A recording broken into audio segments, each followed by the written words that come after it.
So, good evening, everyone. I am Shubham Verman on the behalf of Physics Form. Would like to welcome you all. A special welcome to Sir Anjan Gupta for joining us on this Sunday evening. We are all here gathered on the birth anniversary of John Barden, one of the leading physicists and engineer who was born on 23rd May 1908. His education was basically from Winston and his PhD from the Princeton University. He's one of those guys who has won two Nobel Prize for the same field. He works in the Bell Laboratories and University of Illinois. Beginning with our session, firstly, I would like to call Keshav to give the brief introduction of our speaker today.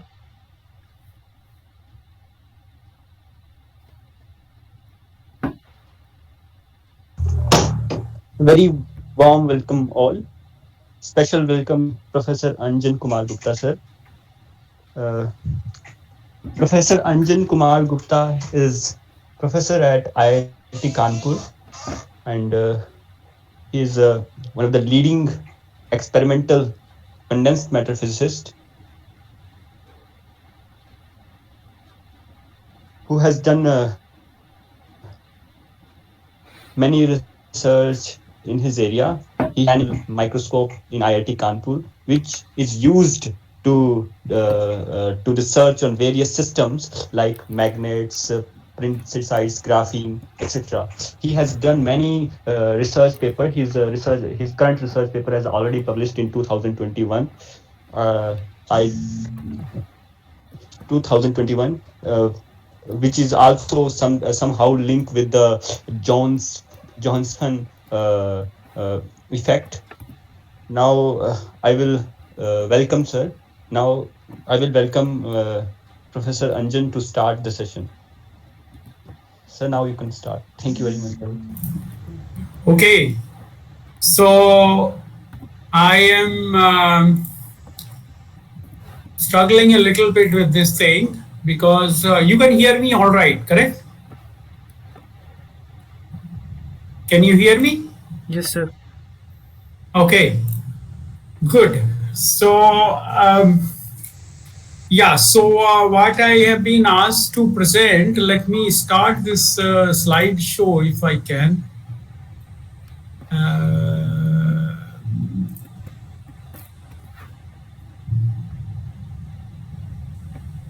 Okay, 1 second.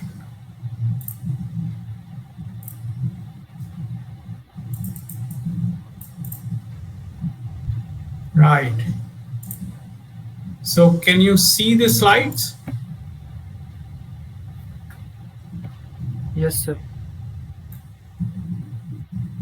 Yes, sir, it's visible. Okay. So did you hear other lectures on superconductivity? Because I saw some schedule. Yes, sir, there was a lecture in the afternoon at 12. On BCS theory and other stuff? Yes, sir, it basically explained BCS theory, the Cooper pairs. Okay, very good. So you have certain background, let's say, right? Yes, sir. So I will assume some background in that sense, but let's begin. So my task is to explain you the Meissner and Josephson effect. Okay. So I am going to focus on the details in the sense like the physics of Meissner and Josephson effect, particularly how they arise, how we can understand them starting from some basic physics. Okay. So I begin with these are the two gentlemen, Meissner, and here is Josephson on the right. So Meissner effect is sort of it's fascinating in the sense you can float magnet on top of a superconductor. You may have seen videos about it on YouTube.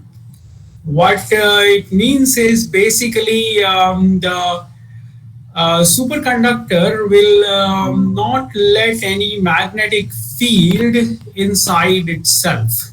Okay, and in order to do so, it will generate some current on its surface, which will produce a compensating magnetic field which will cancel the field inside the superconductor, right? So that the net field inside is zero. So it generates precisely the current distribution required to make the magnetic field in the bulk of the superconductor zero. Now, as a result of that screening current, so called, the superconductor will also acquire magnetic moment. You remember, right? I mean, a circulating current loop amounts to a magnetic moment, and that moment will repel this external magnet, let's say. Okay, so that's how this magnet would basically float on top of the superconductor, meaning there is a gravitational force and there is a magnetic force which balance each other out, and therefore this floats. So this has application potential in various things, like, you know, levitating trains and things like that. Okay, so this is about the Meissner effect. The other thing is the Josephson effect, which is something to do with if you take two superconductors which are separated by a very thin insulating barrier, okay, and then the so-called Cooper pairs on the two superconductors, the wave functions of the Cooper pairs rather of the two superconductors will overlap slightly because of this thin insulator, which is basically the phenomena of tunneling. Okay, so if you plot the wave function of the left superconductor, it will penetrate slightly into the insulator depending on the work function and other details, and same thing for the right superconductor. So there will be an overlap of the two wave functions in the insulator, and that overlap actually leads to tunneling of these electrons, and there is a coherent tunneling which is responsible for this Josephson effect. So there are two things, which one is called the DC Josephson effect, where the supercurrent between the two superconductors through the insulating barrier. Let me switch to pointer. Can you see this pointer? I assume you are. No, sir. You cannot. Can you? You can see the screen, right? Yes, Yeah, sir, screen screen is is, visible. but not pointer. This red dot you can't see. No? No, sir. Okay, I don't know. I am in the presentation mode and I am trying to use this pointer. Sir, press F5. Sorry?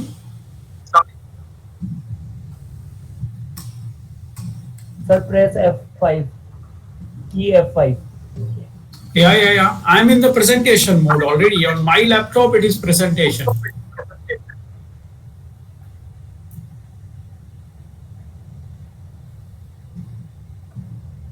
Now?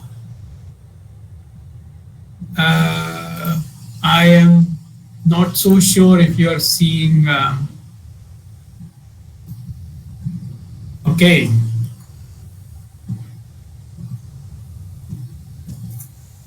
Anyway, you can see the slide. Yes, sir, we have. Okay. Can you see this formula? Light is visible, but not pointer. The mouse arrow is also not visible, right? No, sir, the cursor is visible. Cursor is visible, right? Yes, sir. I change it to laser pointer. Can you see it? No. Not at all, right? No, sir. One second. Let me use a pen. Correct. So this superconductor, can you see this circle now? now? No, sir. No.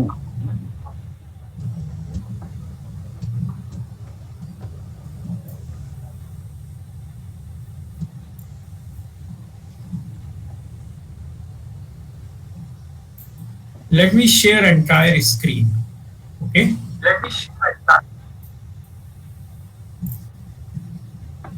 Can you see it now?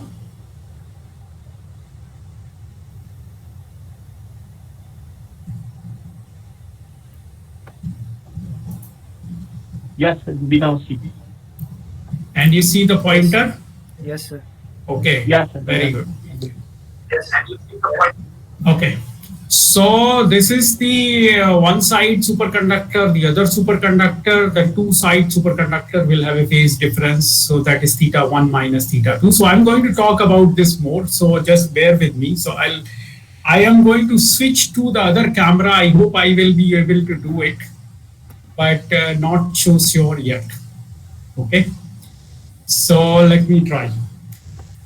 So this is the outline which I have prepared. So I will talk a little bit about the superconductivity details. Then I will talk about something called London equations, which are essential to understand the Meissner effect, how the flux is expelled from the bulk of the superconductor. This is the best way to understand it. Okay. In fact, you can solve these equations for specific superconductor geometries to calculate the screening current distribution and the magnetic field distribution. I will try to illustrate it for some cases perhaps. So that actually essentially captures the idea of the Meissner effect, how the flux is expelled from the bulk of a superconductor, flux is expelled from the bulk of a superconductor. And then I will go a little more into something called flux quantization, which is sort of connected to the Meissner effect. Okay. So I'll try to explain that, and then I'll try to explain that, and then I'll move on to derive the DC and AC Josephson relations. Okay. And then we will discuss some of the applications, in particular the SQUID superconducting quantum interference device. Okay. So that is sort of my plan. I don't know how much I can do in this 1 hour. But I will also encourage you to ask questions in case you have. Okay, if you don't understand something, it will be nice if you attempt to understand and ask questions and clarifications. That will be best use of this 1 hour time. Okay. So just to give you essentials of superconductivity. So this you are familiar with. Resistance goes to 0 at below certain temperature called Tc. And then if you have seen the BCS theory and other theories, let's say a little bit, what is crucial for superconductors, a lot of phenomena that are there, right? I mean, which are arising from this macroscopic quantum mechanical condensate of Cooper pairs. Okay. So this I call CP condensate for Cooper pair condensate. So this macroscopic wave function means large number of electrons actually sort of first form Cooper pairs, which is basically mediated by the phonon interaction, right? Inter-electron interaction mediated by phonons, and these Cooper pairs behave like bosons. And then all these Cooper pairs take a single quantum state, which is described by this wave function. Okay. Here, this is sort of the probability of finding Cooper pair somewhere, let's say. So this is the density of Cooper pairs, if you like, NS. So that is the idea that mod of the wave function square will give you probability density, which in this case means basically probability to find a Cooper pair or Cooper pair density in some sense. Okay. But what is more important is this phase. Okay, this is very important because all the Cooper pairs wave functions, right, because they are in the same state, so the phase is same. Okay, of course there is a variation. So this picture is somewhat quasi-local in the sense we are looking at a variation in space of this phase. Okay. So what I mean is quasi-local. I'm not sure if I can explain that. We are looking at changes over length scale, which are much larger as compared to the some intrinsic microscopic length scale. Okay. Anyhow, so the other thing, right? So I say that there is something called normal electron and quasi particles. So you have Cooper pairs, so which sort of sit at the Fermi energy.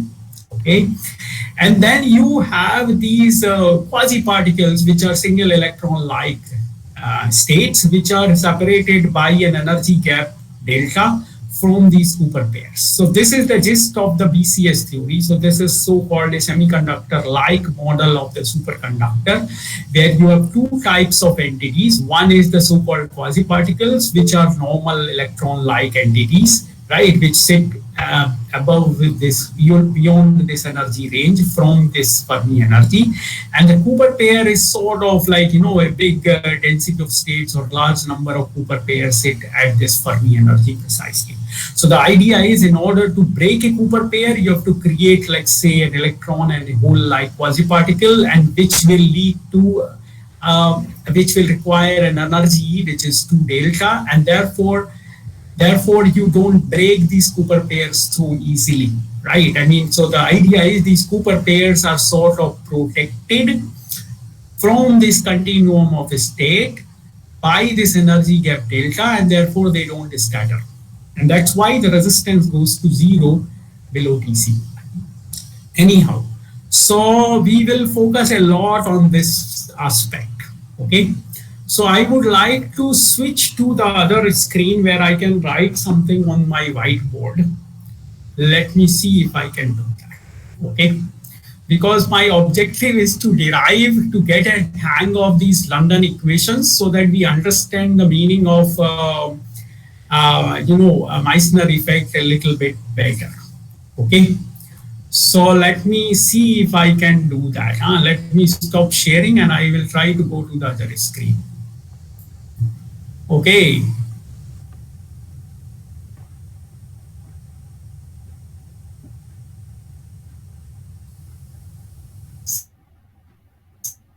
So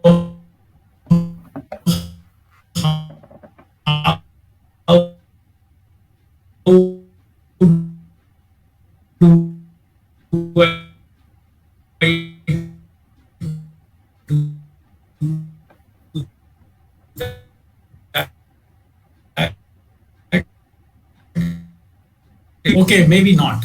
I will do something. Okay. So you can try to switch off your camera, then try with other. No. I think I got it. Okay.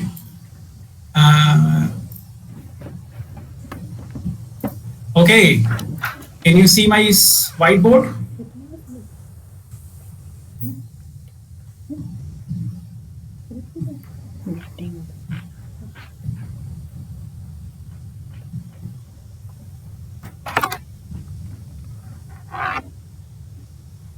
Excellent.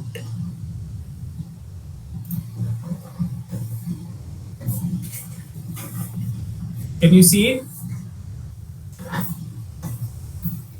Yeah, we can see.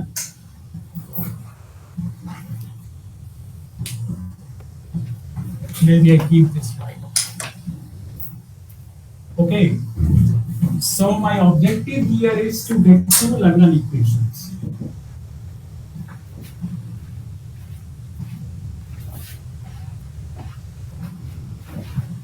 Sir, if we have doubt, we can ask you in between. No? Yes, please. I will be very happy if you do that. Okay, sir. Thank you. You understand? Because I will get some feedback where I am right now in terms of your understanding. It will be really helpful if you ask questions. Okay? So what I want to start with is, let's say I take a superconducting piece. Let's take a cylinder, for instance. Okay? Long cylinder. So what I do is apply an external magnetic field here. Okay? So suppose, so there are two derivations which I will go through, okay, of London equations very quickly. And let's see how much I get across, okay. So you remember, if I take a metal which is a conductor, I apply a magnetic field, right?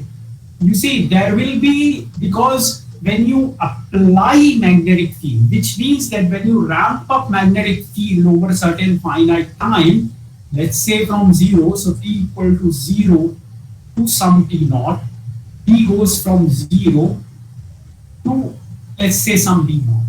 Okay, so that's the idea. Let's say with time I ramp up the magnetic field and I put it to a static value. Okay. So what will happen is during this ramp up of this current, sorry, the magnetic field, there will be an electric field induced.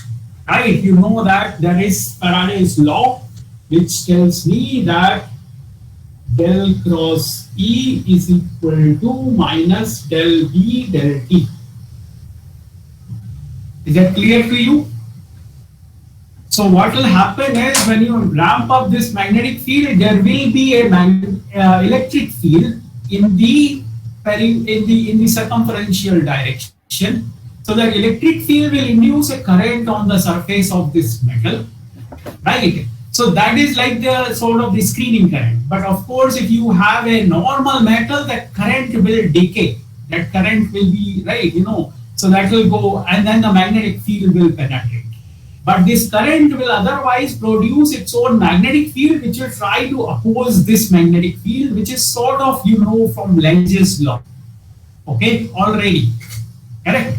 So that much you are familiar with from the usual electromagnetism. Right? Now here, what is unusual is the fact that this guy has zero resistivity. So I take it as a perfect conductor. Right? So when you take this as a perfect conductor, right? So this electric field will induce a current density, let's say J, which in a conductor, normally you write an expression ME times V. V is the velocity of these carrier so-called electrons. I put a Q here. Okay, N is the density of these electrons, and then V is the velocity with which they are moving. So this is more of a drift velocity usually in the conductors. Okay, so this argument which I am presenting is very intuitive, but it has certain flaws. It's not correct argument, but the equation you get at the end is correct. Then I will give you the correct argument, which comes from that wave function which we already looked at. Okay. So the idea is this J. So remember, Newton's law says that this, when you apply a force, there will be an acceleration. What that means is when I apply this electric field, there will be mv dot, which will be equal to Q times E. Right? What this means is there will be a rate at which the current will build up. So there will be a J dot, which I write as NQ V dot, and V dot being this thing QE by M. So I can write NQ into QE by M. Okay, so this is the J dot, right? Now remember, I'm ramping the current. Okay, so this electric field, are you with me so far? Yes, we are with you. Okay, good. So you get this J dot, which is equal to NQ square by M times the electric field E. Okay. Now comes the idea that this J, which is changing with time, but if you look at instantaneous J, it will produce its own magnetic field, as I said earlier, right? So this J will give you a field which will be given by del cross B equal to mu naught J, that is the amperes.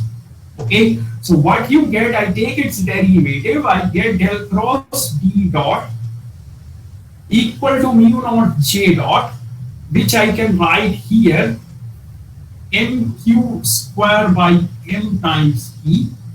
Okay, but remember, right? So I do one more thing now. This E and B are have to be related with each other. So this E is coming from B, and this B and E relation will remain back and forth. So what I do is I take one more del cross of this equation. So del cross B dot equal to mu naught nq square by m, and then del cross E, which is right here as minus del B over del T, right? So that is B dot.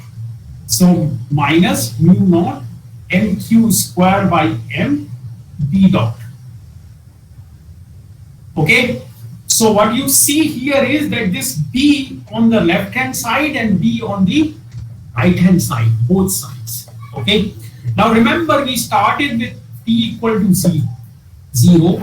So I can integrate out this spatial part and the time part. Actually, they sort of are disconnected in this case. So the idea is I can bring out this time derivative all the way and integrate both sides, given the initial condition that at t equal to 0, b is 0. So when I do that, then b is 0, everything is 0. So I end up with, okay, del cross b equal to minus mu naught nq square by m times b. Okay, is this okay for you so far? Yeah, sir, it's okay. It's okay, good.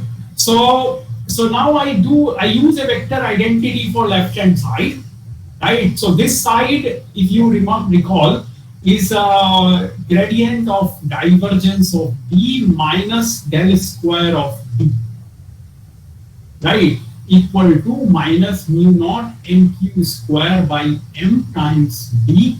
This guy B is 0, of course, for magnetic field, and you end up with a equation which is del square B equal to, now minus and minus plus, so mu naught nq square by m times b. Okay, so what you see is, this is the equation, right, which I call as London equation, and this quantity here will have dimensions of 1 over length square. You compare the left and right hand side. So I find a length scale, so 1 over this I call, let's say, 1 over lambda square, and this so-called lambda, I define lambda square would be m over mu naught nq square. You see, typically if n is large, which means you have a large carrier density, lambda will be small, which means the field will typically penetrate less and less distance. Okay, so having seen this equation, right, so this is what is called Lambda equation. Yes, tell me.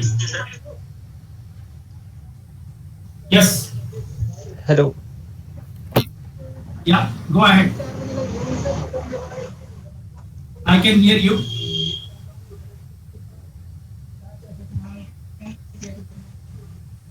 Do you have a question?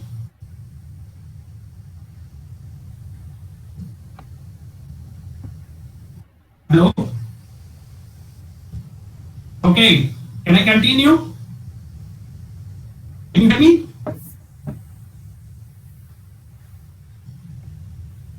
Not sure. Continue, Can you sir. hear me?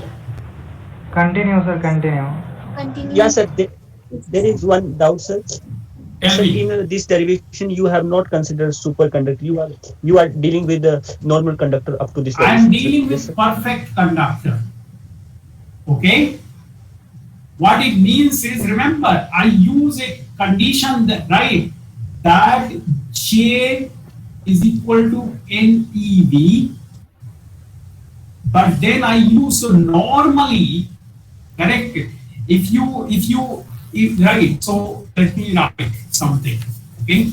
I have skipped one very important step which have confused you. So the idea is, if I apply an electric field E, okay, there will be a force QE, right, which will cause an acceleration of the electron, okay, but there will be a drag force also, right? Because of scattering and losses and things like that. Okay, so you will get something here which will be well, okay, I put something in V over tau. Let's, okay, so this tau is sort of the scattering time. So normally you will say that there is no acceleration and eventually this mv equals to qe, because tau is finite. Tau is the scattering time for a normal conductor. But when I take a perfect conductor, there is no scattering, means tau is infinity, means this term is zero. Is that clear to you? Yes, sir. It means the relation del square B equal to mu naught m square B by m is for superconductor, perfect conductor. Yes, sir. This is perfect conductor. So there is some Yes, catch in this derivation, which I have not said. I will not tell you that catch. Okay, but this is a derivation which is otherwise very good for intuition building, in the sense you know how exactly the screening current builds up and the flux or magnetic field is expelled from the bulk of the superconductor, right? So what is happening physically as you ramp up this B induces a electric field. Electric field will induce a current immediately, and the current will be confined mainly to the surface. As the current rises, that will produce its own magnetic field inside the bulk, okay, and that will cancel out the external field. So that is the so-called Lenge's law, that the current induced in the conductors will be such that they will oppose the rise in flux. Is that clear? Yes, sir. Okay. So that's precisely the thing here, right? So all I am saying is, because the conductor is perfect conductor, meaning no loss, means this term doesn't exist. And then these electrons sort of accelerate, and once you settle at a fixed B, they have accelerated to some velocity, and they don't actually lose that velocity to anything because there is no loss. Is that clear?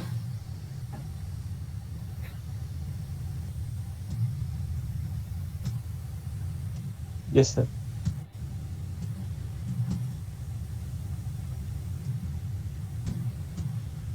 Okay, so that's the idea, right? If you see here the velocity as time, right? So as you raise this B gives you an E, and E leads to an acceleration. Acceleration means some current, and the current means some other magnetic field, and that magnetic field will try to cancel the applied magnetic field. Okay, so this is the origin of all these steps which we have taken to come to this equation. Right, that's the idea. Okay, any other question?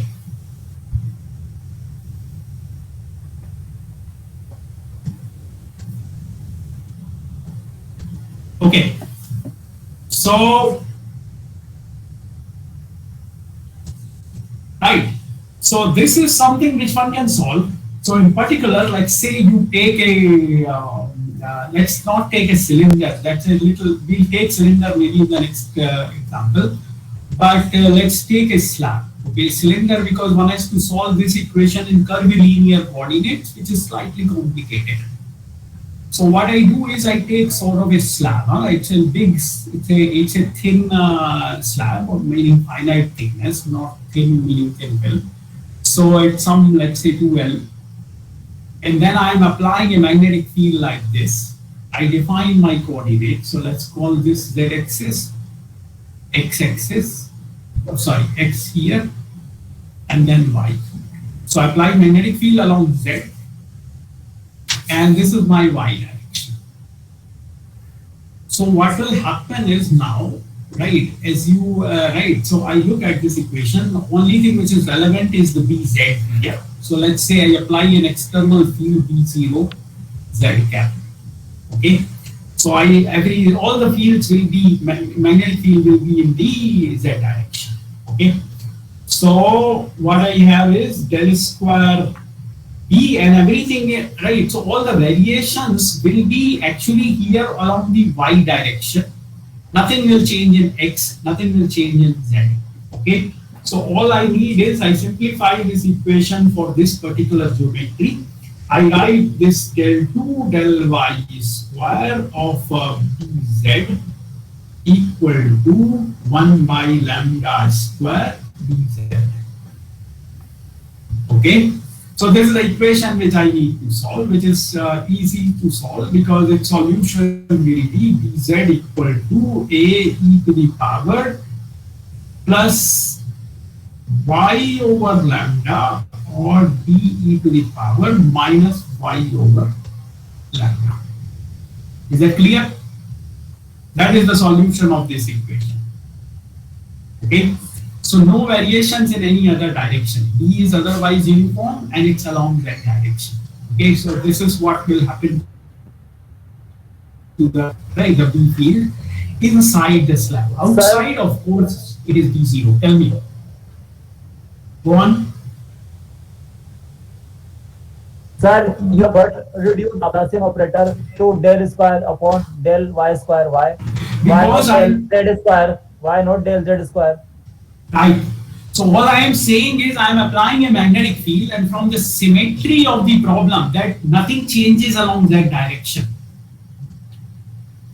You understand? And this is a big slab, like infinite in the, as far as it is the xz plane is concerned. You understand? So this slab is like, you know, extending along y direction, plus L and minus L, right? Otherwise, it's sort of extending to infinity.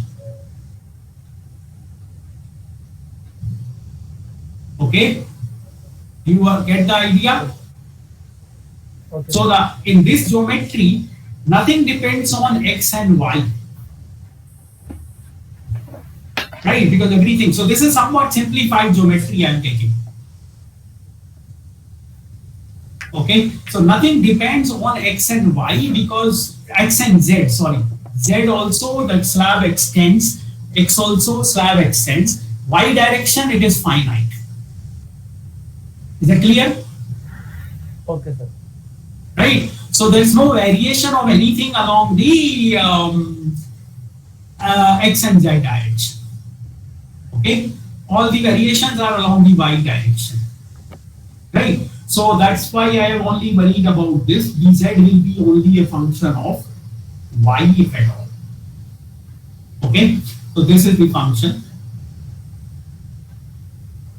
Right. So I know now I have to sort of use these to get a meaningful field distribution. Right. And what I assert without saying too much, is that Bz will be in different regions. So let's say for y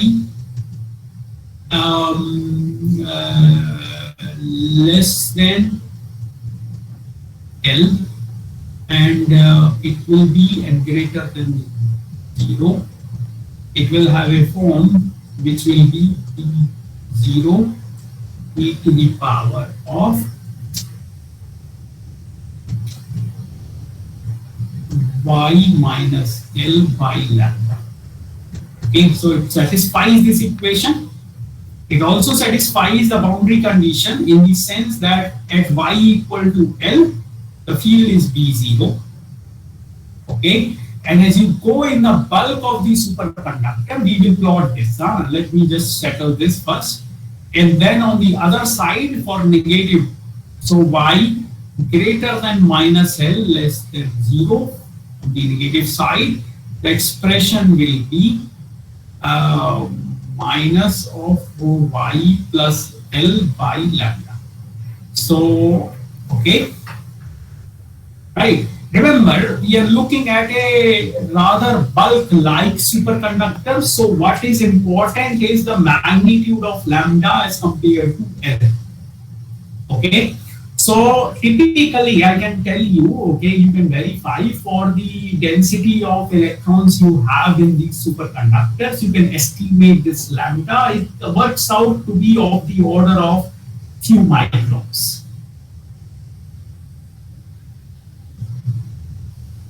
Okay. Right, so I can plot this guy because if I take a bulk superconductor, here L is much greater than lambda, right? Then what will be this variation? We should plot it once. Okay. Sir, Yes, tell me. sir, last expression written by you is not symmetrical about origin.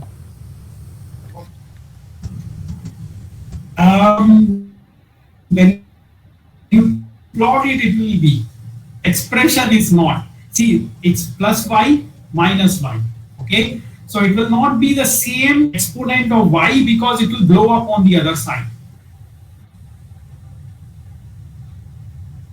So this is right. So anyway, let's plot this. So it is continuous everywhere, and it does satisfy this equation.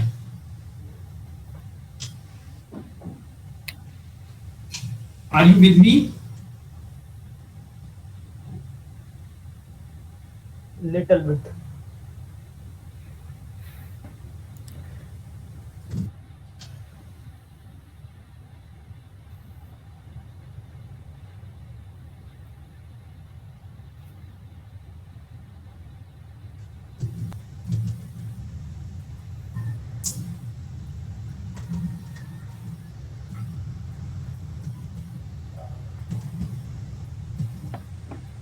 You can write it symmetrically if you like.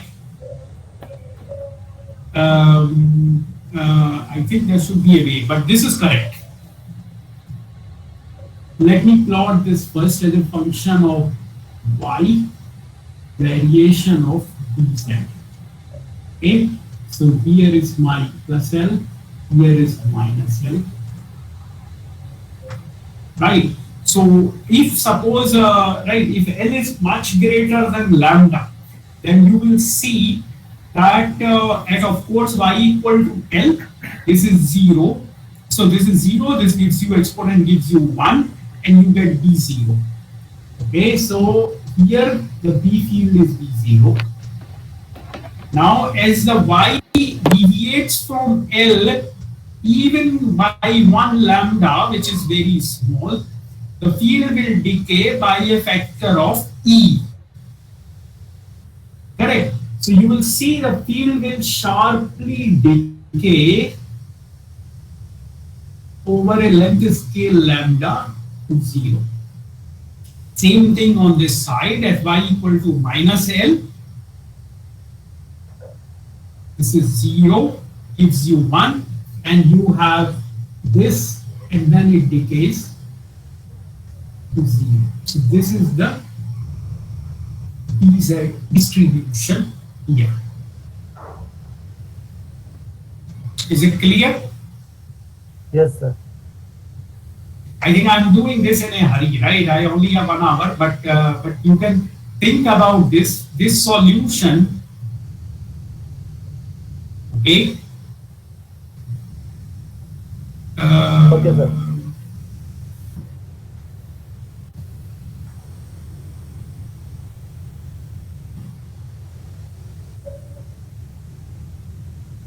So it is symmetric per se about origin. Okay, when you plot it. Correct. Okay, sir. I mean, there can be another way to cast this solution, which will be in terms of hyperbolic tangent function, but I'm not going to do.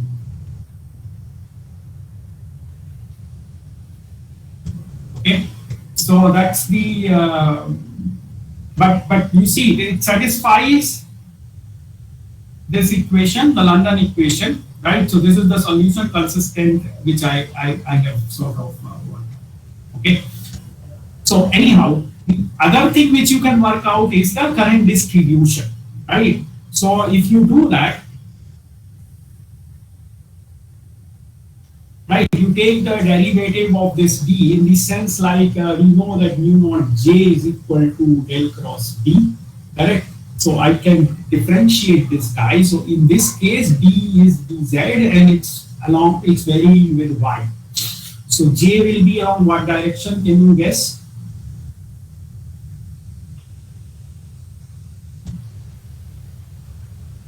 Just based on del cross B. So del cross B, if I write, right, in x direction. That's perfectly correct. Okay, so I have del x, del y, del z, and I have this 0, 0, and I have dz, which is a function of y. So what you get this guy as I kept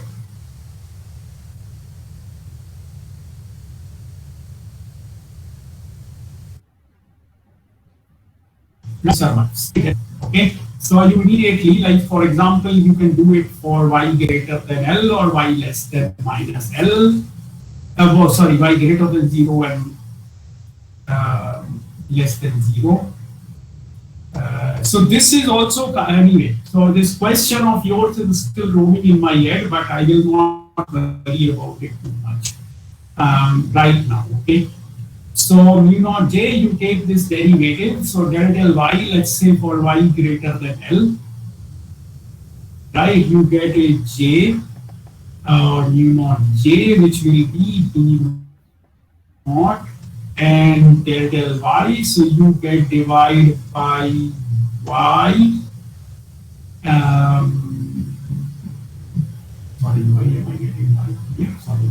There will be a lambda e to the power y minus L by lambda.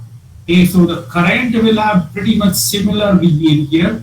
In this sense, it's also exponential. Okay, and so this is for y greater than L. For y less than L, mu naught J will be coming from here. So there will be a negative sign now. D naught by lambda e to the power minus of y plus L by lambda. Okay, so you can plot this guy, you like. So the current will be J is along the x direction, and of course it is different oriented. So it also decays here, and in this case it decays. Right. So the current is pretty much confined to the surface. Remember, here we are dealing with a situation where L is much greater than lambda. Okay, if you get to L comparable to lambda, you will get a smoother looking distribution for things. But otherwise, it's going to be abruptly, like, no, the field will abruptly low. So there will be a length scale lambda. So that's this is called the penetration depth lambda, or the field penetration depth, so called, right, which has magnitude of the order of microns. Okay, and so the screening current, so called, flows in a thickness on the surface of this slab in a thickness of the order of this lambda. So that is the field penetration depth. Okay, you can do the same problem for the cylinder, right, which is right again in finite cylinder. And then you will get these solutions more in terms of the modified Bessel functions and things like that. So that's why I avoided that, because we don't have a lot of intuition about the modified Bessel functions. Okay. Also, one has to be careful about curvilinear coordinates, because del square operating on a vector is sort of looks very easy operator, but it's not, because if you go to curvilinear coordinates, if B has components which are around, let's say, if you go to cylindrical coordinates, if B has around 5 components, then that del square will operate on phi cap, because phi cap is spatially independent. Okay, so this is this can confuse sometimes. Okay, I had a confusion which I took some time to sort out in this sense. Let me go here. Okay, is this part clear? Yes, sir. Sorry if it is a bit messy. Yeah, sir. Okay. Mine. So this right, this gives you a feel of how things go if you once you know the London equation, right? But now London equation is actually right. There is a problem which I will tell you. The problem, I mean, not in the approach right now. Okay, the thing which I will want to point out is following that if I take right now we derived it, assuming that this material is superconducting already, and then I ramp up the magnetic field. Okay, then of course I get the flux completely expelled. The field is expelled from the bulk of the superconductor, right, because of the screening currents. But suppose if I take a situation where I put this guy at T greater than Tc and I apply my magnetic fields, all that magnetic field is settled well above Tc, so the flux penetrates, right? Now I go, I say, okay, now I cool my superconductors to below Tc with the field being there, right? Naively, this field will tell you, no, the flux is not to be expelled anymore because the flux was already, the field is already there when the superconductor turns superconductor. Okay, so this approach has a problem that you can't justify this thing when you do field cooled, meaning you are in normal state when you apply field and then you cool it down to below Tc and it becomes superconductor. Okay, so there is a problem in this sense, right? But experimentally, you see the state that you achieve at low temperature in the superconducting state is independent of whether you apply field first or you cool first.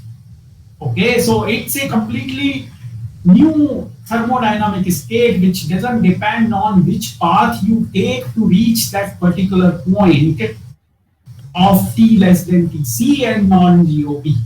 Okay, so no matter how you arrive at this point, the fate of the system is same in the sense the flux is the field is expelled from the bulk of the superconductor.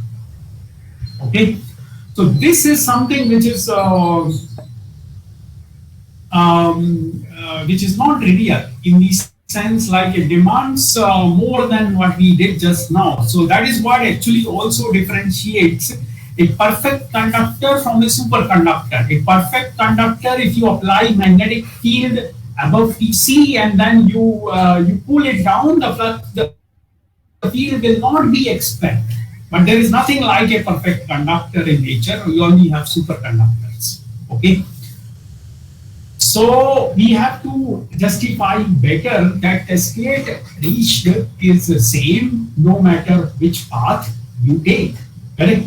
So this requires more microscopic understanding, which we already said something about from the slides, that I say, okay, I have super pairs and then they all take the same wave function, which I sort of write as, let's say, some sort of ns of r and e to the power I theta of r.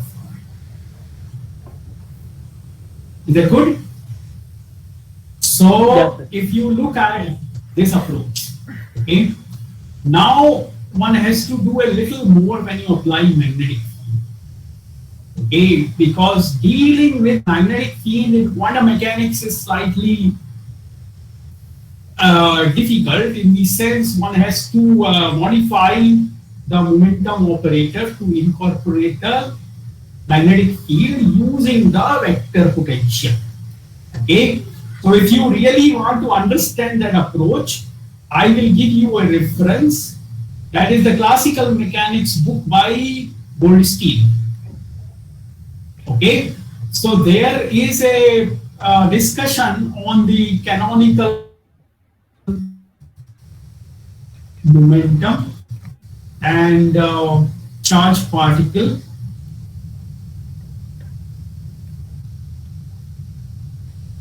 in EM.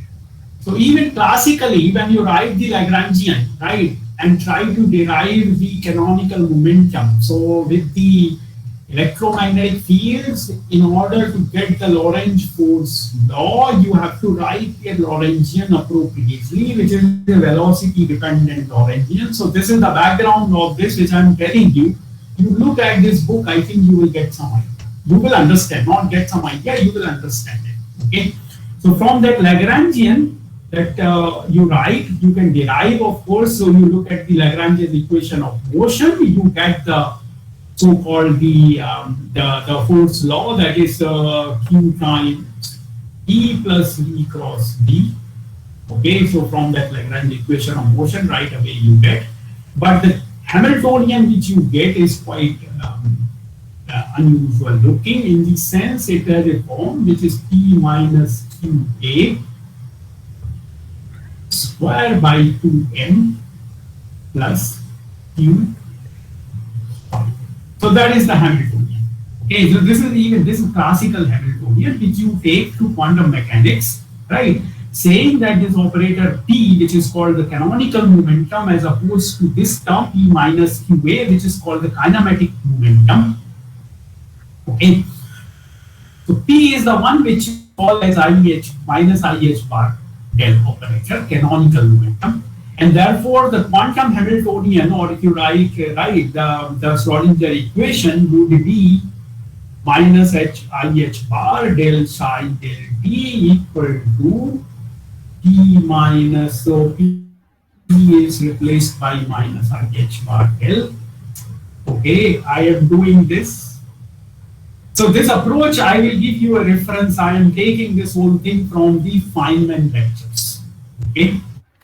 So the reference of this approach, in case you want to understand better. So if you look at Feynman lectures, volume 3, okay, right, that describes this treatment which I am describing here. And you look at chapter 21, which is something like a chapter, a very small chapter on this is called Seminar on Superconductivity. Okay, so he tries to illustrate some of the quantum concepts using this superconductivity idea. Okay, so this is my reference I am giving you. Okay, it's a beautiful thing. In the sense, you get a fair understanding at the end of it. Okay, so this is like my 2m and then psi plus q phi. So this is your Schrodinger equation. What is relevant here is then using this, right? Remember, you go to the Schrodinger equation, then you define the probability. Probability is mod psi squared, and then you say okay,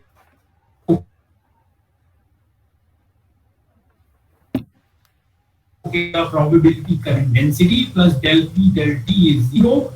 Right, this you must have done in your quantum mechanics, and then eventually you write an expression for the particle, the probability density J.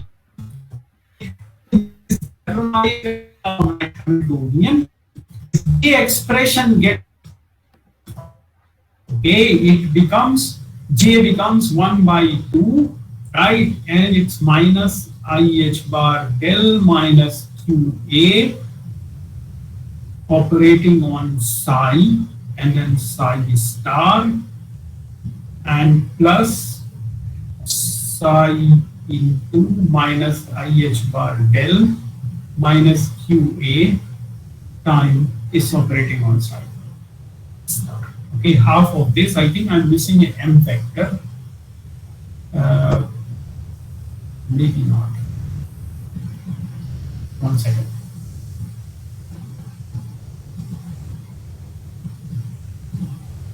Now I'm missing some stuff. I'm sorry. I have to get it right.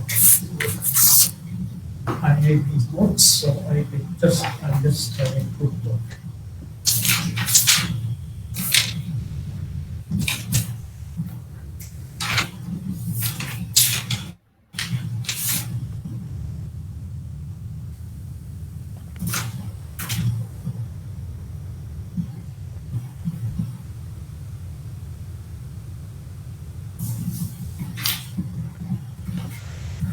Okay, not yet. Any idea? Anybody wants to say something about this?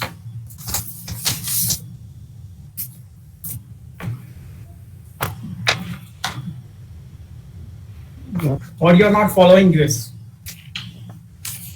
Sir, we are following, Huh? but we are following. Sir. Should I say more?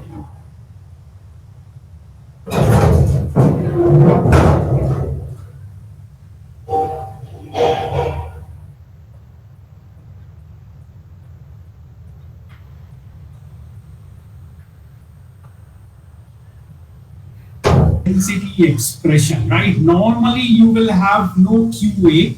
Remove, you get psi star, grad psi, and psi grad psi star. So you will get some, right? So you will get a familiar expression for the probability.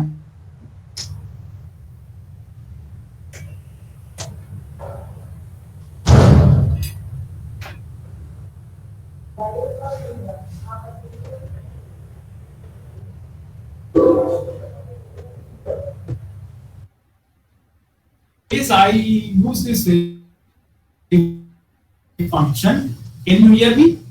I'm getting some funny noise which I wonder I have. Yeah, sir. He has put his audio. Okay, confusion which is happen in the sense like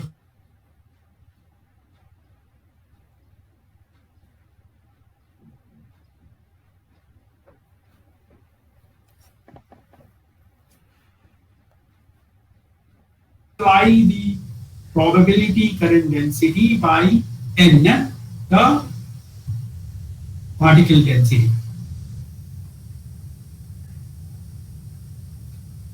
Okay, so I am writing here the charge current density directly by multiplying this particle density.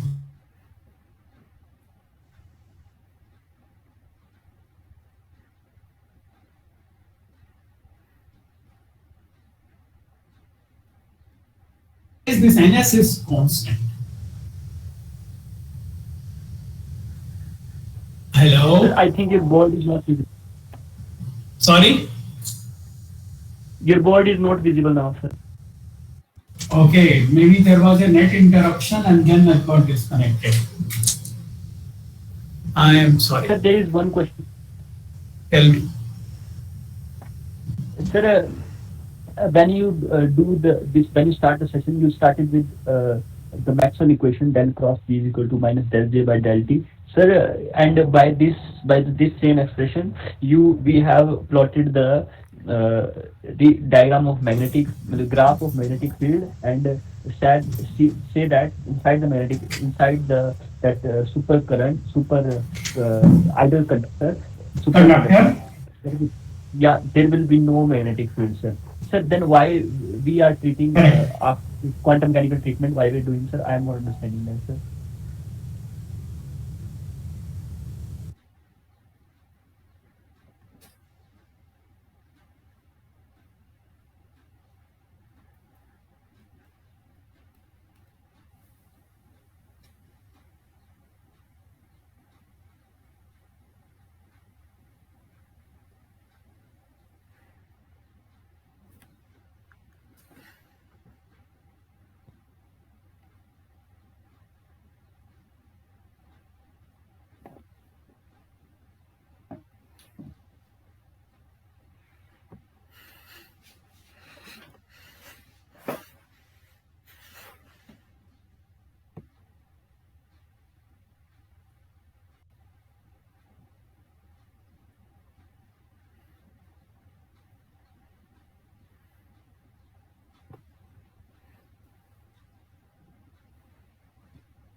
Sir will come within 2 minutes.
Sorry for the disruption.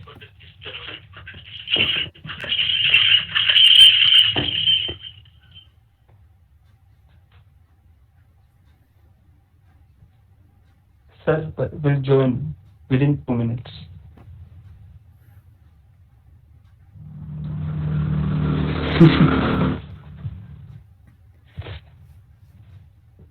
Yes, Kushal sir is perhaps in his house, not in the campus.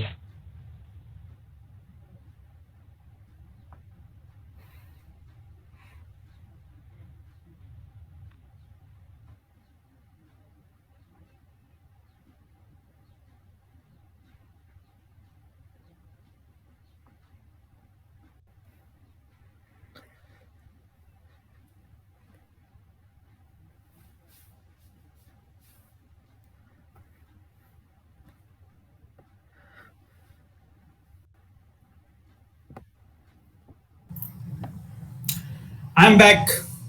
Can you hear me? Yes, sir, we can hear you. Okay. I'm sorry about I lost the internet.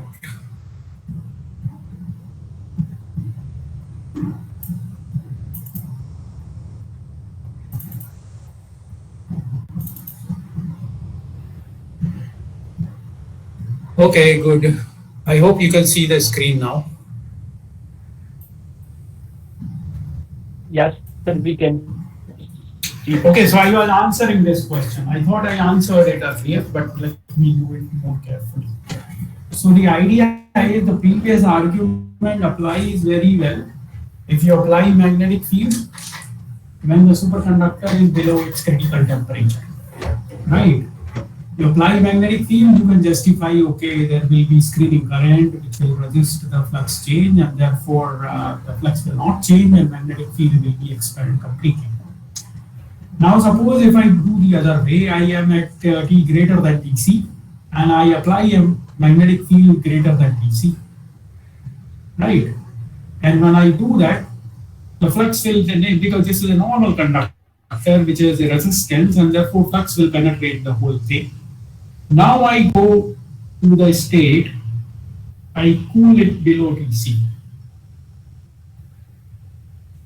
Okay, I don't expect the flux to be expelled anymore because the flux was already there when I cooled it. The flux was there, so the flux will be there.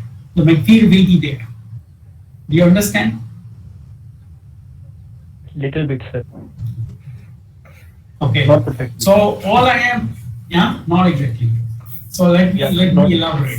This is an important point. Huh? So before I continue, so all I am saying is, I take two approaches. I am, to begin with, I am here, T greater than Tc and D equal to 0. Okay. In one approach, I first go to T less than Tc, right? And D remains 0 still. Then I go, I stay T will less than Tc, and then I apply some finite field. Okay, I will see that the flux will be expelled. So B field here, and it sort of goes around that side. Okay, but now I take the other scenario where I take this cylinder. I am, let's say, T greater than Tc, D equal to 0. I go to the next step. T is greater than Tc, but B is not 0. So it is not superconducting. And if I apply magnetic field, I don't expect the field to be repelled. It will penetrate the whole superconductor. Right? Now I go to the next state, that is T less than Tc. I cool it down now with the B not equal to 0. Right? What do you expect now?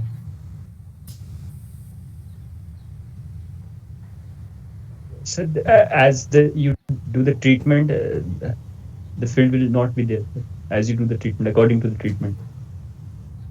Which treatment? The first one? What I'm saying is the approach we had earlier, it says, okay, the flux will be expelled if you apply magnetic field when the superconductor is below Tc. Of course, right? That is clear. But it doesn't guarantee that this will be expelling the field. You understand? When you cool the superconductor, when the flux has already penetrated it, right?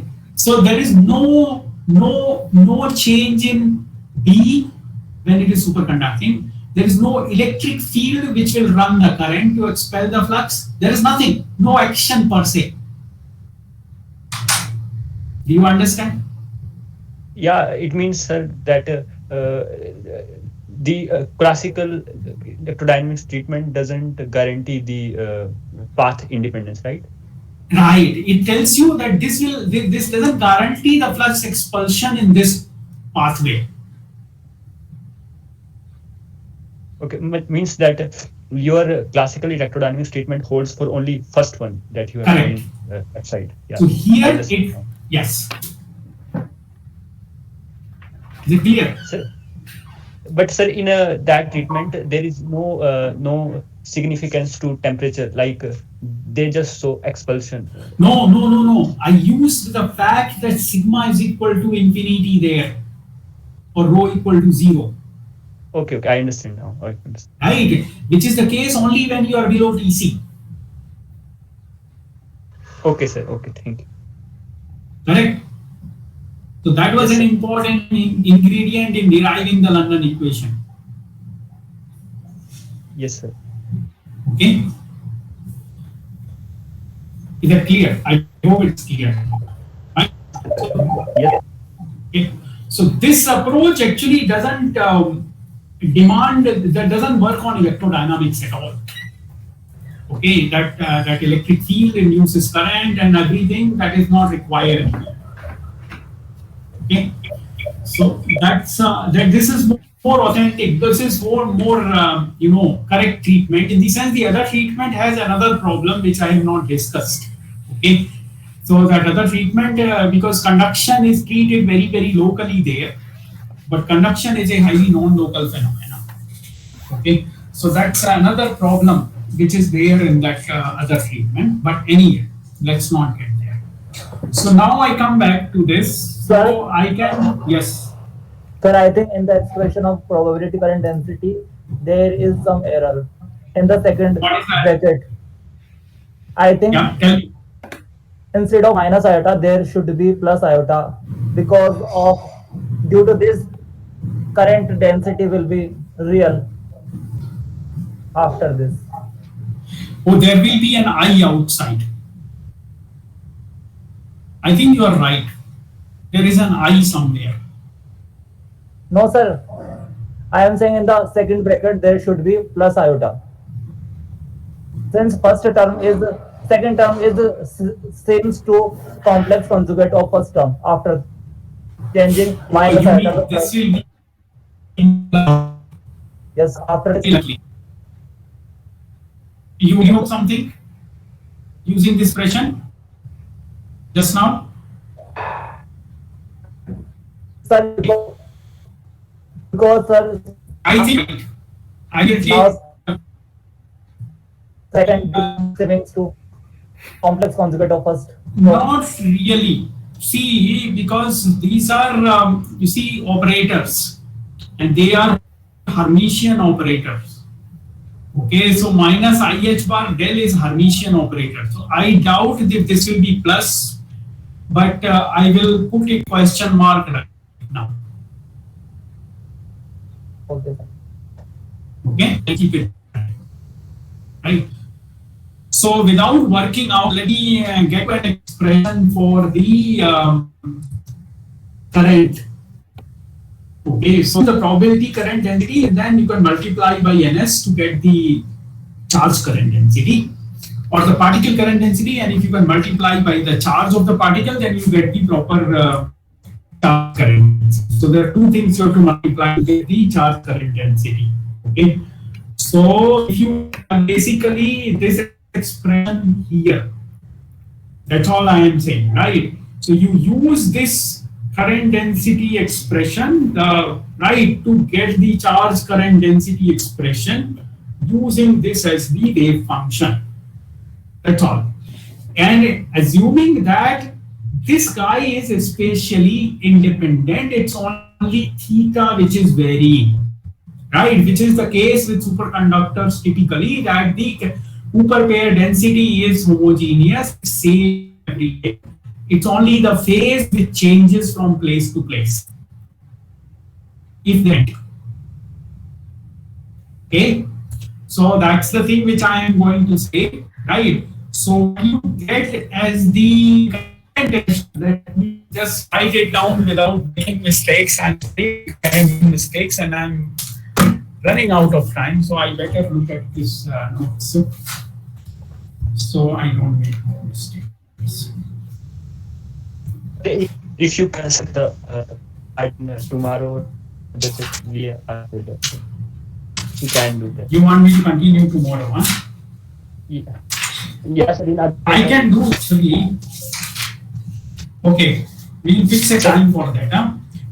Yes, sir. We will also have take a look and revise the session so that we can in next session can better perform. Okay, so then I'll ask you to derive this J expression, right? Yes, for the this particular wave function which I have given you. Okay, I write this expression as h bar by m and grad theta minus q by h bar times a, the vector potential, and then there is ns, and if I am writing this as charge current density, then the particle charge q. So this is the J expression. So the current depends on the gradient of this theta, the phase, as well as the vector potential. Okay, so this is what I will say that you should look at. Maybe if you want to continue tomorrow, right? Yes, sir. Can you repeat from what we have to find out this, sir? From what? So I said that if you look at Feynman third volume, okay, chapter 21. Is that clear?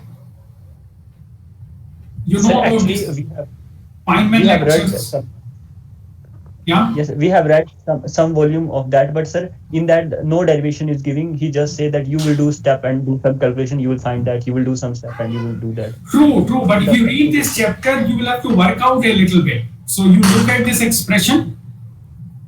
Okay. You put in this guy here. You will get to this expression. Do you understand? Okay, sir, we will do this. So this much you can do, but getting to this form of the Hamiltonian, right? So I gave you another reference if you like. Okay, that is the Goldstein book. So if you, I can give you the exact page number if you like, but this Goldstein classical mechanics book, right? Do you know about it? Yeah, sir, this is in MSc first semester, but we haven't. Right. We will upload it to the. So what you do is look at the Lagrangian formulation for charged particle in an EM field. Okay, it comes, the canonical momentum is introduced there, so you will see this Hamiltonian coming in classical mechanics right away, which is used in quantum mechanics later on. You understand? Yes, sir, we understand. We will do that stuff. So if you like, you can do these two things. Then I think you will be able to understand how this magnetic field is incorporated in the quantum Hamiltonian, because this thing will come in so many places. It comes already. You must have seen already if you have done more solid state physics like Landau levels and things like that. Okay, so this Hamiltonian is all over the place, right? So that's the idea. You should get some understanding of this Hamiltonian. And then you can derive this particle current density quite easily with this Hamiltonian. It's not too difficult. Just follow the same step as if you do it without this A, right? The same steps you follow with A, and you will get to this expression. And in this expression, you substitute this function psi, right? Assuming this to be constant, ns, you will right away get this expression. Okay, so if you do this much, then we can continue. Yes, sir, we will do. Can you give you some time, like 1 to 2 days? We will then. When do you want? Sir, you write me a mail, then we will get back. Okay, sir. Thank you. Okay. Sir, you have derived the classical electrodynamics expression for dimagnetism that you do firstly, sir. Can you also tell us reference for that, sir?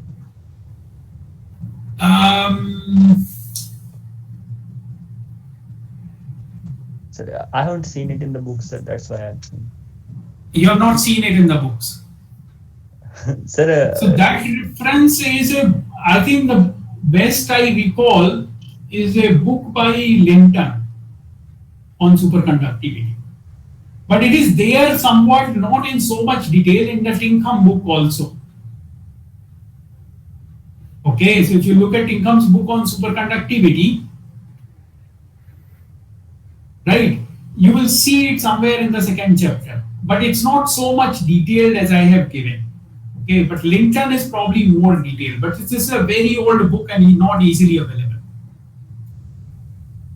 So I don't know how to, I don't know a better reference. Okay, sir. Thank you. We will look at this. Okay. But that derivation is the original London's derivation, by the way. You understand? London did not use, because at that time the BCS theory was not known and the quantum mechanical understanding of superconductivity was not there at that time at all. Okay. So London worked with only the Maxwell's equations to arrive at his London equation. You understand? Yeah, sir. Perhaps he has done this work in 1936. We can get his paper if you can provide that. In his paper, he would done have that. I'm not sure if I can get the paper. Let me see. I think if you look at a textbook on superconductivity, you will get the paper. But that is his treatment. He purely works it out based on the electrodynamics. He doesn't. He has at that time this understanding was not there, huh? So he could not have used this whole quantum mechanical idea. This came much later. Yeah, sir. You have explained about Meissner, but don't about Johansson. I think that also need one session. So Josephson will need time also. Yeah, I agree. 1 hour is too little. If we want to do justice. So yeah, we want to study whole this Johansson and Josephson will take time. Josephson will take a little more time, but I will try. I can explain. So anyway, so you do this much, then we can get back again if you like. Okay. Okay, sir. Thank you, sir. Okay then, huh? So we quit for now, huh? Okay, sir. I will mail you when we have to continue. Okay, sure. Thank you very much, sir, giving us time on Sunday also. No problem. If you are listening, if my time is worthwhile, I feel it is being used properly, I am happy. I'm more than happy to give you more. Okay. Okay, then I close it or... Sir, yeah? sir, if time allows you, sir, please solve my doubt. Tell me. On hysteresis curve. Which hysteresis? Sir, I am presenting my screen. Okay. So you have a question on hysteresis. Yes, Let sir. me see.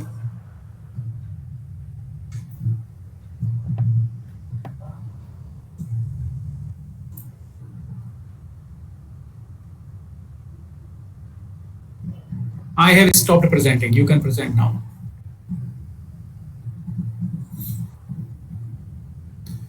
Which hysteresis is this hysteresis? Sir, I am confused. Why is there this loop? What is there on the x-axis and what is the y-axis?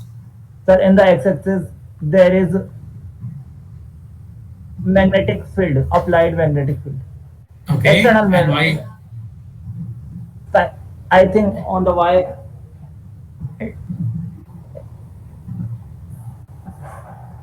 Is it a superconductor that you're looking at, or is it a ferromagnet? ferromagnet. Sir, in the MSc first year in the lab, Yeah. we have performed the experiment. In this is the manual of that experiment. In this, they at that time sir has explained us that it is due to the that magnetic field is pseudo vector. So due to this, there is loop. But I have not satisfied with this answer. Pseudo vector, and therefore there is a hysteresis for a ferromagnet. Sir, it is an experiment on ferromagnetism. No, but ferromagnetism hysteresis is very well known. It has nothing. What is pseudo? What does pseudo vector have to do with it? Sir, sir, I and my friend has asked from sir that why is there a loop here? Huh. So okay. So see, ferromagnetism. There are various reasons for hysteresis. Okay. One of the major reason which is common in the bulk ferromagnets is you see what is ferromagnet. Ferromagnet has something where their atomic spins are all aligned parallel. Yes, sir. Correct. Yes, sir. But there is another problem. So if you see, right, I mean, if you take a piece of iron, it will not show you any magnetic moment because it is divided into domains where different domains have spin alignments in different directions. Yes, sir. You understand? Yes, sir. Now when you apply magnetic field, right, and why does that happen? That is a question that should be asked. Normally a ferromagnet would prefer to align all the spins in same direction. Yes, sir. But then this domain structure happens because see, you must have done some electromagnetism where, like, you know, there is something called demagnetizing field. Have you heard about it? Yes, sir. Yes, sir. Right. So for example, if you take a sphere, if it is uniformly magnetized, you will see there is an H field inside the sphere which is opposite to the magnetization, and it is minus m/3. Yes, sir. Okay. Yes, sir. So what happens is that this demagnetizing field and this magnetization, they cost some energy, Yes, sir. magnetic energy. So this is called the dipolar interaction energy. Okay. Yes, sir. So all these spins aligned in the same direction is not the most favorable, most energy saving state, because there is a dipolar magnetic energy cost which is involved if all the spins align in the same direction. Yes, sir. Okay. Yes, sir. So what this material does is it divides into these domains where it avoids the bulk magnetization, and therefore there is no such energy cost. Yes, sir. Okay. Right, but it does that also at certain cost, which is the domain walls. So different domains have different orientation, and in between these domains there are domain walls where the magnetic orientation is changing from one to the other, which means near the domain wall the spins are not parallel to each other. So that violates the basic microscopic interactions which are responsible for ferromagnetism. So these domain walls cost you some energy. So there is a fine balance between the domain wall energy and this dipolar interaction energy, which leads to this formation of domains, and it is not giving you any magnetic moment. Now you apply magnetic field, what will happen is now the external magnetic field will actually try to align these domains which are not aligned with it. It will try to align it parallel to itself. Yes, sir. So these domains will sort of, so this domain, eventually, if you apply a large enough field, all the domains will point parallel to the applied field. Yes, sir. Okay. And then when you reduce the, right, so that is the favorable state. Now you reduce the magnetic field, these domains will again start changing. Okay. Yes, but sir. they don't do it the same way. You understand? Yes, sir. So when you return, when you sweep back the magnetic field, they will try to slowly change, but not so much. So what happens is the change is less. So Yes, that's sir. why there is the two paths are different from each other. When you go from negative field to positive, it takes one path, and when you go from positive to negative, it takes a different path. Okay, sir. Sir, is this the reason that there is some loop, small loop here? Correct.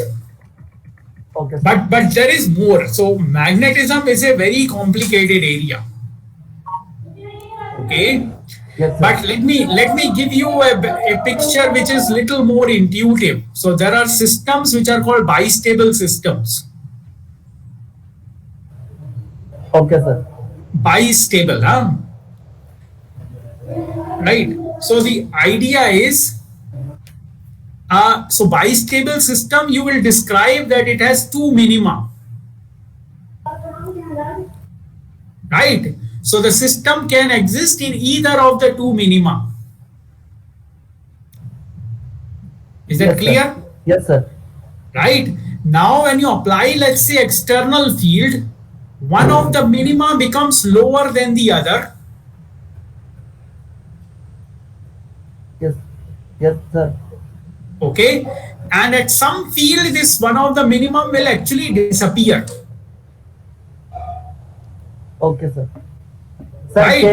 can you show that picture, because Let me this will give. let me draw it on the board and show it to you. Huh?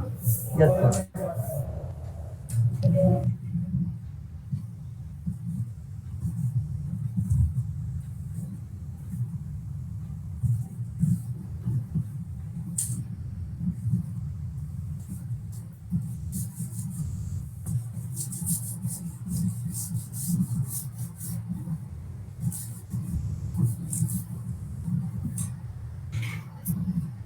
Okay, so I'll have to share this screen then, huh?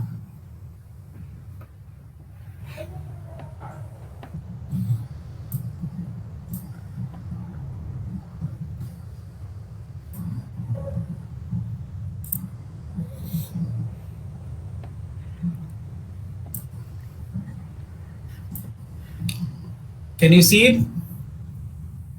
Yes, sir. So let me say, so bistable systems, if I look at, so hysteresis is very much there in all the bistable systems. Okay, so there is magnetism is far more complicated than just bistable, right? So all I am trying to do is, let's say I plot this energy. So it has two minima. The system can be trapped in either of the two. Now I apply magnetic field. What it does is it makes this minima lower and this minima deeper. And if I apply opposite field, it will be the other way, let's say. And at some field, then this minima disappears completely and this minima becomes very deep. So if my system is here to begin with, and I increase the field at some critical field value, it will roll over to this minima. So if I look at the magnetic, let's say, response, let's say this minima is at some position, right? So this is, let's say, the magnetic moment, and I plot magnetic moment as a function of H field. What you will see is at some field value, this is the minimum, right? So let's say this is suppose negative field value, the minima is here. And then as you go to a field value, positive, it will jump to the other minimum. Okay, and then it stays here, no matter how much you change. Now we will reverse the field. You will see that it will stay in this minimum, right? And then it will keep staying unless you go to a critical field where this minima disappears and this appears, and this will become very deep. So at another field, it will switch back.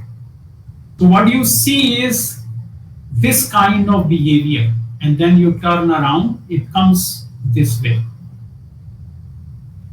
Is it clear?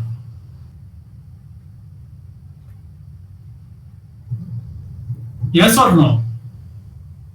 Yes, sir. Right. So this is this is typical bistable situation. So what you see is at this range of magnetic fields, the system can take either this or that state, which is reflected in this double well, right? It can be either here or there. Depending on the history where you have been, it will take either this minima or that minima. Is that clear? So Okay, this sir. is relevant in magnetic systems also, but magnetic systems are much more complicated in the sense that they are not just bistable, they are actually multi-stable. In the sense there are many configurations of spins which are responsible. Okay, so what you see in magnetic systems, you will see a hysteresis loop.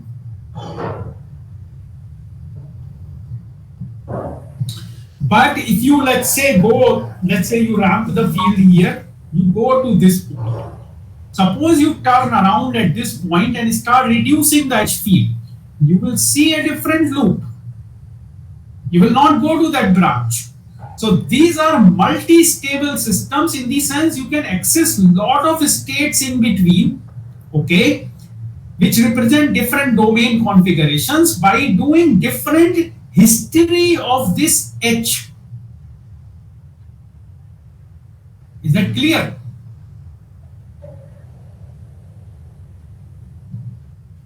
Yes, sir. Right. I mean, I don't know if it is clear, but ferromagnetism is very complex. Okay, and explaining a hysteresis loop requires some amount of time. I can give you a reference if you like, but it will take some time. You want me to give you some reference for this? Okay, sir.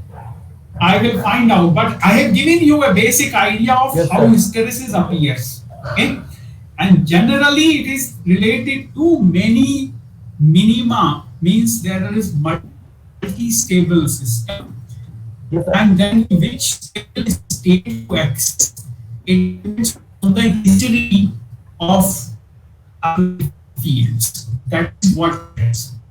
Right? Stable are only two states. Okay? So you will see this. Right? So this is valid in many magnetic systems also, by the way, but a lot of systems show rather continuous behavior. Okay, so that's all I would say. Thank you very much, Sir, sir. hysteresis phenomena is rate dependent for magnetic. Yes, it will depend because there are things which take time to respond inside the magnet. Okay, so it will be rate dependent. Okay, sir. Okay. Thank you, sir, for your time. Okay, you're welcome. Okay, so I close then. Okay, sir. So this is what activity. I mean, you are some students of which year? Which I mean, MSc, BSc, what? Sir, we are mostly from BSc, sir. BSc. Which year? Third year? Second year? Third year, sir. Third year, sir. Third year in Punjab University, right? Yes, sir. Yes, sir. Sir, can we have this next part of session in Wednesday, sir? Thursday. Around Thursday, sir, in 5 a.m. from 6 a.m. Or you, if you want, if you can 6 to 7, we can also that, sir.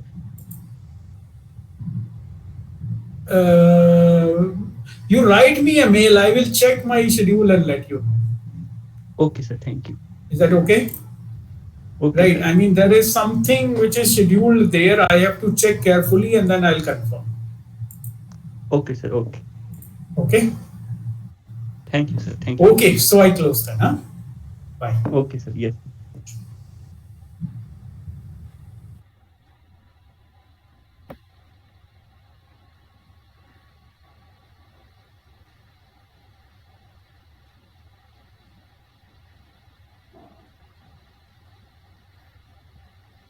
Okay, sorry.